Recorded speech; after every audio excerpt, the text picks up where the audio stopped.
ആശുപത്രിയിലേക്ക് മരുന്നിന് വേണ്ടി പോയി കഴിഞ്ഞാൽ ജീവനറ്റ് വരുന്ന അവസ്ഥയിലേക്കാണ്. അതേക്കുറിച്ച് ചോദിക്കുമ്പോൾ സഖാക്കന്മാർക്ക് ഉത്തരമില്ല.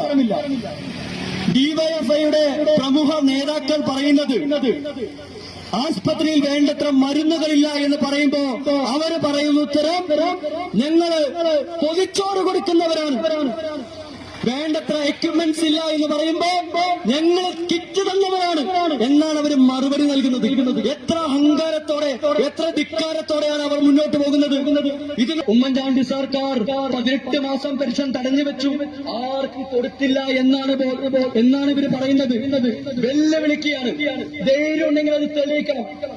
ഉമ്മൻചാണ്ടി സർക്കാരിന്റെ കാലത്ത് കോൺഗ്രസ് പെൻഷൻ കൊടുത്തില്ല എന്ന് ഈ നാട്ടിലെ സഖാക്കൾ രേഖാമൂലം തെളിയിക്കാൻ തയ്യാറാവണം. നിങ്ങൾക്കതിന് എന്ത് സോഴ്സും ഉപയോഗിക്കാം. കാരണം നിങ്ങളുടെ കയ്യിലാണ് ഭരണം, എല്ലാ തരത്തിലുള്ള ഏജൻസികളും നിങ്ങളുടെ കയ്യിലാണ്. നിങ്ങൾ അതെല്ലാം ഉപയോഗിച്ച് തെളിയിക്കണം.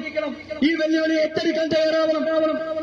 അല്ലെങ്കിൽ പിന്നെ ഇത്രമാത്രമുള്ള പച്ചക്കള്ളങ്ങൾ പ്രചരിപ്പിക്കാതിരിക്കണം എന്നാണ് എനിക്ക് സഖാക്കളോട് അഭ്യർത്ഥിക്കാനുള്ളത്.